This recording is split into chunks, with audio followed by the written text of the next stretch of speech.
আসসালামু আলাইকুম ভিউয়ার্স, আশা করি সকলে ভালো আছেন, সুস্থ আছেন। সাব্বির 24 ইউটিউব চ্যানেলে আপনাদের স্বাগতম।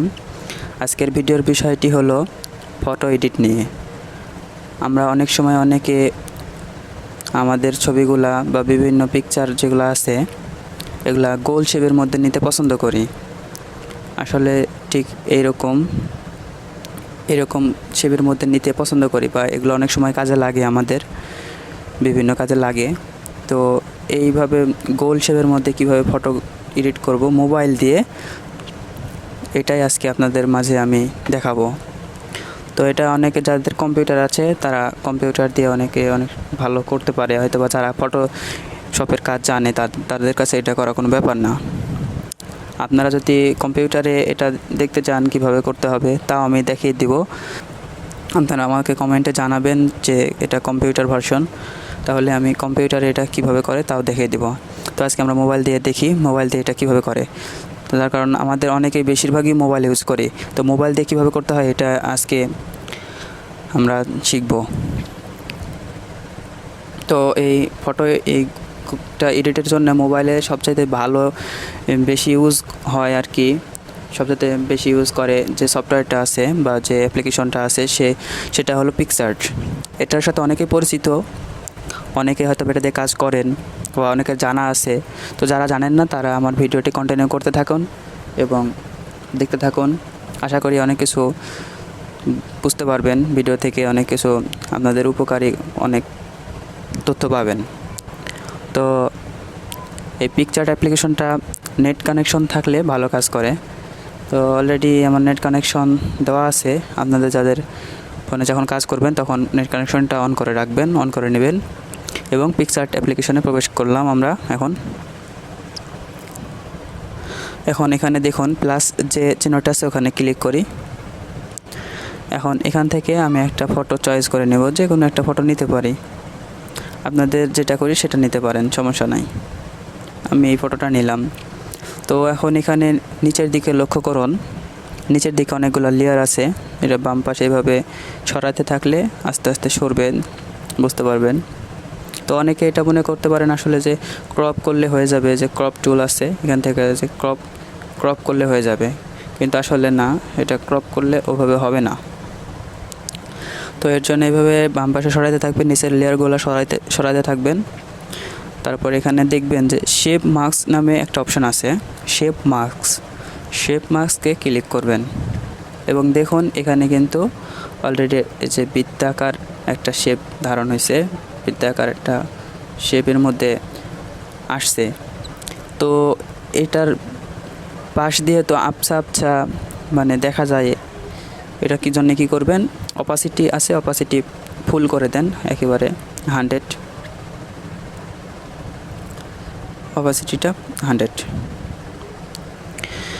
এবং এই যে এখানে যে তীর চিহ্নের মতো দেখতেছেন, এটা যদি হাত দিয়ে ধরে যদি ছোট বড় করার চেষ্টা করেন তাহলে বৃত্তটা বড় হবে ছোট হবে, আপনার যতটুক মাপের লাগে এখানে ততটুক মাপের নেবেন,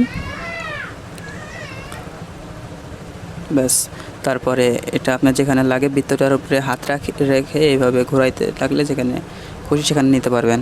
এটা আপনি নিজের হাতে যখন করবেন তখন হয়তো বা আরও বিষয়টি ভালো বুঝতে পারবেন, নিজে ট্রাই করবেন, তাহলে নিজের হাতে করলে বুঝতে পারবেন। তো এখানে আর মোটামুটি বৃত্ত হয়েছে বা গোল শেপের মধ্যে আসতে। তো এখন আমরা যেটা করব দেখুন, এখন কিন্তু যে আবছা ভাবটা ছিল ওটা কিন্তু নাই, অপাসিটিটা ফুল দেওয়ার কারণে। এখন একটা সমস্যা আছে কি, যে চারিপাশে সাদা হয়ে আছে। তো এখানে ব্যাকগ্রাউন্ড কালার বিজি কালার যে লেখাটা আছে, মানে এখন ব্যাকগ্রাউন্ড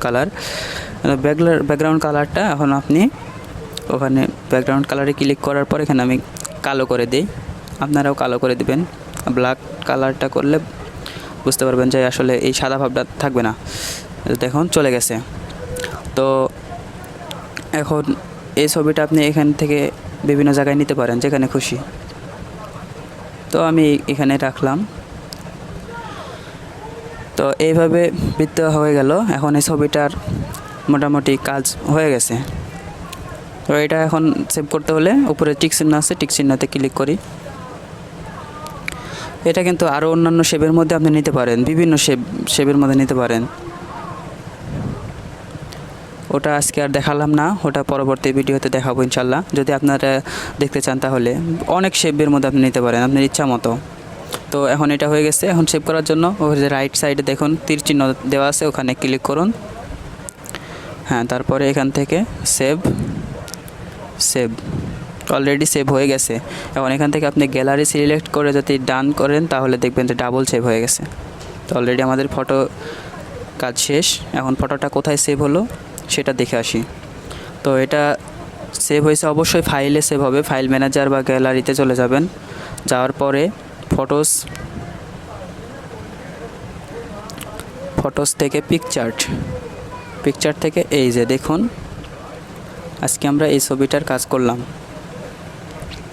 তো এইভাবে আপনারা আপনাদের ছবিগুলো এইভাবে বৃত্তাকার বা এইভাবে বৃত্ত শেপের মধ্যে নিতে পারেন, গোলাকার করতে পারেন। এটা অনেক কাজে লাগে অনেক সময়। তো আশা করি ভিডিওটা সবার ভালো লাগছে। আর ভিডিওতে আমি আপনাদের যথেষ্ট বোঝানোর চেষ্টা করছি, জানি না কতটুকু বোঝাইতে পারছি, বাট চেষ্টা করছি। এখন তারপরেও আমার যদি কথাবার্তার মধ্যে কোনো ভুল ত্রুটি হয়ে থাকে বা কোনো কিছু বুঝতে সমস্যা হয় তাহলে আমাকে কমেন্টে জানাবেন। আমি নেক্সট ভিডিওতে আমার এই ভুল ত্রুটিগুলো সংশোধন করে কিভাবে আপনাদের কাছে ভালোভাবে উপস্থাপনা করা যায় সেভাবে একটা ভিডিও বানাবো। তো আজকের ভিডিও এই পর্যন্তই। সবাই ভালো থাকবেন, সুস্থ থাকবেন। আর আমার চ্যানেলটি সাবস্ক্রাইব করতে ভুলবেন না। আমার ভিডিওগুলো এবং আমার চ্যানেলটি যদি ভালো লাগে তাহলে অবশ্যই আমার চ্যানেলটি সাবস্ক্রাইব করবেন এবং একটি লাইক দিবেন। আর এইভাবে যদি আপনারা রেগুলার প্রতিনিয়তই এই ধরনের ভিডিও পেতে চান তাহলে অবশ্যই আমার চ্যানেলটা সাবস্ক্রাইব করবেন। আশা করি সবাই আমাদের কথাগুলো বুঝতে পারছেন। আর এইটা যদি কম্পিউটার ভার্সন চান যে কম্পিউটার কীভাবে করে তো আমাকে কমেন্টে জানাবেন, আমি কম্পিউটারে কীভাবে করে ওটা দেখিয়ে দেবো। আজকের ভিডিও এই পর্যন্তই। ভালো থাকবেন সবাই। আসসালামু আলাইকুম।